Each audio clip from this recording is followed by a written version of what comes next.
Ebushafo mamunyina akwaba eba Ghana Asem TV GH. But your message like, comment, subscribe, then your notification also so that anytime videos of this nature are uploaded, you'll be notified. Bushafo yako NSM anyway.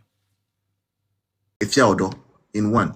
And I think Saturday, that's yesterday, Afia Odo was on United Showbiz show, no? What do they even call it? Oh, that show. I think it's titled United Showbiz or UTV. And I think said they were discussing the whole Doomsday thing.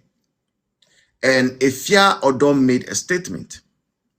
And I want you to listen to the statement. And then I want to take you back to whom is making that statement today. Let's listen to Afia Odo. Political conversations, because say NDC they politicize literally everything. So because they tag that so it makes me just enjoy whatever is going on. But everything that all three of it's and correct. There's no lie in anything that anybody said, and I think so we're all saying the same conversation.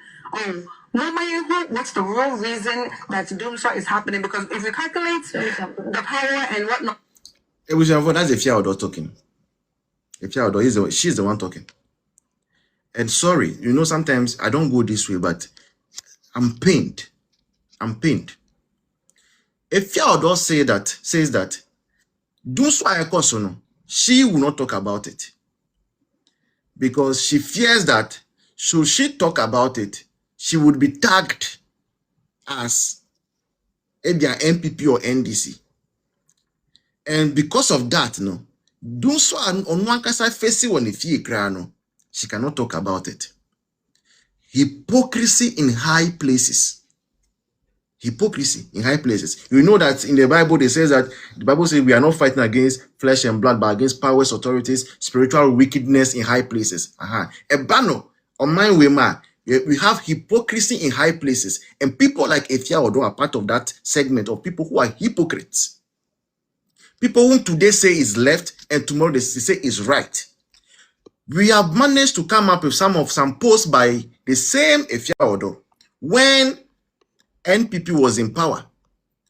And the kind of comments she was commenting on even the post by Akufo Addo. I mean, what is this? So one of them is here. And Akufo Addo wrote something about fellow Ghanaians. As the French would say, l'argent n'aime pas le bruit, to which man does not like noise. Where is chaos, where there is chaos, blah, blah, blah. Then Afia Odo, came to comment. You caused this chaos, you greedy bofruit. It's down there. Afia Odo. Look at the reply. And it's on the 31st of that is October 2022. When we were all facing financial issues. And as a nation, we were looking for the possible way out, the solution. And the president had delivered a speech to which he was saying that there should not be speculations around our currency because speculations do not help our currency. Because if people start saying, by next week, city is going to depreciate. What it will mean is that even people who don't need dollars will go and change their ceiling to dollar and keep down. That's what the president said. Afia Odo had the temerity, the impudence to come and comment, say, Akufo Addo is the one who caused this, and she called Akufo Addo a greedy bofruit. She was not scared of talking then. She called this one activism. Again, she did not end there. On another occasion, the same Afia Odo went ahead to even say, West. She posted this about Galamsey, and she said, at N Akufo Addo, who is the president's handle. So you don't see this. When you are going to do something, when are you going to do something about this? You see the time I'm tagging you, 5:24 a.m. If I call you bofruit, this is why you don't care about Ghanaians. That's Afia Odo. She did not hold back in insulting Akufo Addo. she did not hold back in criticizing the government of the day. Today, and under John Dramani Mahama, His Excellency, with the kind of power outages those who are experiencing, you can see me talking and I'm sweating. And it's not because AC is not on. AC is on by a low current. Low current, so the AC cannot perform. Usofana, speed 5 is now like speed 1 because of low current. If Afia Odo is telling Ghanaians today, they want to make Kasa because of Kasa, MPP. How do we even allow such people to become celebrities in this country? How will such a person be a celebrity? Today I was reading about her and they said she's a music artist. I say, I didn't even know she sings. I didn't know she sings. Frankly speaking, I didn't know she sings. Because I'm not even bothered about such people. But clearly, most of the people who call themselves activists in this country are not true activists. Or Nina stomach direction. Nina stomach direction. Nothing. They have no single trait of activism. It's not as if they love this country. They only love their own tummy, their own stomach. They are only concerned about sorting themselves out. So they will come and say anything and everything to make MPP unpopular, get MPP out of power. And when their party comes, which is NDC, they don't care if everything is messed up. But ask yourself, you and I, do we have the money to buy generator? Even if you have money to buy generator, how often can you keep fueling it? Imagine you are in somebody's rented apartment, a generator. Next year, your rent, it will be increased. So even if you have money to go and buy generator, you cannot buy it because if you don't take care, they will increase your rent for you. Yeah. But people like Afia Odo, at the cost of this, Akufo Addo government gave education to over 3 million Ghanaians. Some of the celebrities will tell you, say, under Akufo Addo, they were able to concentrate on they themselves. They were able to build their homes. And others, you don't have people coming to beg you for school fees every now and then. People will tell you, genuine people will tell you this. But these guys ganged up against MPP. Today, Ebisawa or Sewon Kasa. You see, they led the people into a ditch. And after leading us into a ditch, they have left us there. And most of them are gone to US, UK, and they are chilling. We are in the heat. We are enjoying the low current. We are enjoying the low current. We are enjoying it. And they will never speak ill about it because they are sorted out. Some of them are on government payroll. Yeah. Some of them. Now 78 million. Some of them are on government payroll. So they cannot talk. You cannot be eating and be talking at the same time. So they are practicing kitchen manners. Yeah.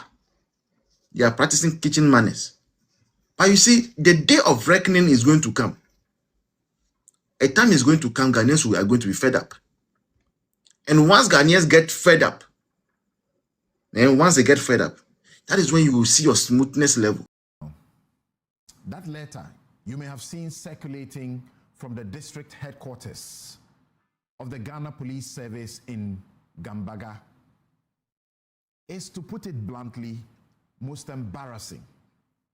It is a stark black and white testament to the depth to which our law enforcement has sunk in its quest to please political masters. That letter you are seeing shortly invites a citizen to assist in an investigation over a WhatsApp comment that merely questions the fitness of a municipal chief executive, MCE. All he did was to say that the MCE is a disgrace and doesn't look fit for the office. That letter is not just an overreach. It is an absurdity. Where is the crime? In a healthy democracy, questioning whether a public officer is fit for purpose is the heartbeat of civic engagement. Yet here we are, using the machinery of the state to talk peace. They said he should come over for them to talk peace and also to answer for the WhatsApp. Talk peace over a comment that barely qualifies as an insult, let alone a threat to national security. That's a cycle of hypocrisy.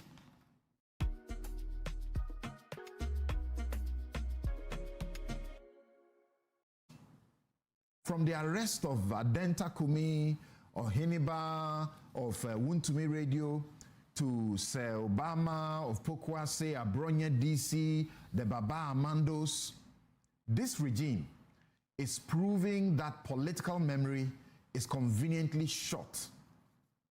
When in opposition, the NDC and John Mahama were loud and righteous in condemning Akufo Addo for resorting to speech-chilling tactics.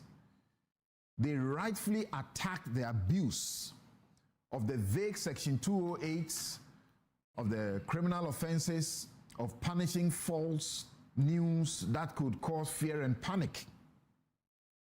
They did not only join the crusade against that provision in the 1960 law, they raised their voices against the sister Section 76 of the 2018 Electronic Communications Law. But as the proverb goes, the more things change, the more they stay the same.